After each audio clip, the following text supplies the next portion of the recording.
রহমানির রহিম। আজকে নদীর পূর্ব পাড়ের এই যে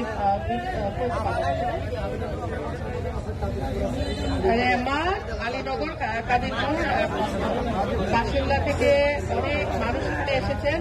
আমি সত্যিকার অর্থে আপনাদের সঙ্গে একাত্ম এবং আপনাদের দাবির সঙ্গে একাত্ম।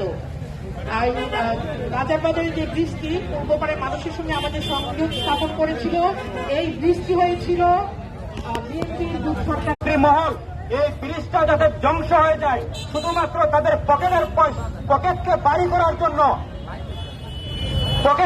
করার জন্য এই ব্রিজটাকে নষ্ট করার জন্য এক ষড়যন্ত্রে লিপ্ত হয়েছে। আমরা তাদেরকে হুঁশিয়ার করে বলতে চাই, আজকে আমরা মানববন্ধন করলাম, এরপরে যদি এই ব্রিজের উপর দিয়ে ট্রাম ট্রাক ঢুকে তাহলে আমরা এর চাইতে তীব্র থেকে তীব্র আন্দোলনের ঘোষণা দেব। আমরা জানি সম্মানিত এলাকাবাসী, বাজারবাসী, সিএনজি ড্রাইভার, তারপরে অন্যান্য গাড়ির ভাইয়েরা, আপনাদের কষ্ট হচ্ছে, কিন্তু বৃহৎ স্বার্থে আপনারা অনেক সময় দেখতেছি যখন সোনারগাঁয়ে জ্যাম হয় ঘন্টার পর ঘন্টা আমাদের অপেক্ষা করতে হয়। বৃহৎ স্বার্থে আপনাদেরকে অল্প কিছু সময়ের জন্য আমরা ক্ষমা চেয়ে নিচ্ছি, কারণ আপনারা দেখেন যদি এই ব্রিজটা রক্ষা আমরা না করতে পারি তাহলে পূর্বাঞ্চলের মানুষ আর আমরা অবহেলিত আগের মতোই থেকে যাব। আমরা অত্যন্ত ভাগ্যবান এবং আনন্দিত যে আমরা আজকের মানববন্ধনে এমন একজন মহান ব্যক্তিকে পেয়েছি, যিনি সাবেক সংসদ সদস্য শাম্মী আক্তার শিপা। উনি আমাদেরকে ঘোষণা দিবেন আগামী দিনে আমরা পরবর্তী কর্মসূচি কি হবে না হবে। পরিশেষে আলহাজ সৈয়দ মোহাম্মদ ফয়সাল সাহেবের নিকট চিরকৃতজ্ঞতা জ্ঞাপন করে আমি আমার কথা এখানে শেষ করছি।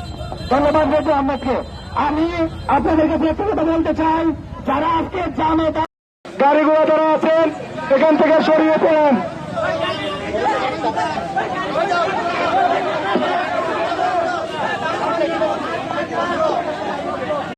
গাড়িগুলো যারা আছেন এখান থেকে সরিয়ে পড়েন।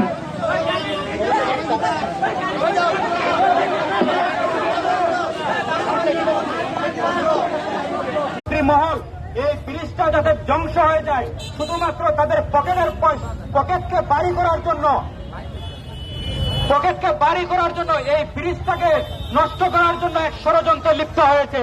আমরা তাদেরকে হুঁশিয়ার করে বলতে চাই, আজকে আমরা মানববন্ধন করলাম, এরপরে যদি এই ব্রিজের উপর দিয়ে ট্রাম ট্রাক ঢুকে তাহলে আমরা এর চাইতে তীব্র থেকে তীব্র আন্দোলনের ঘোষণা দেব।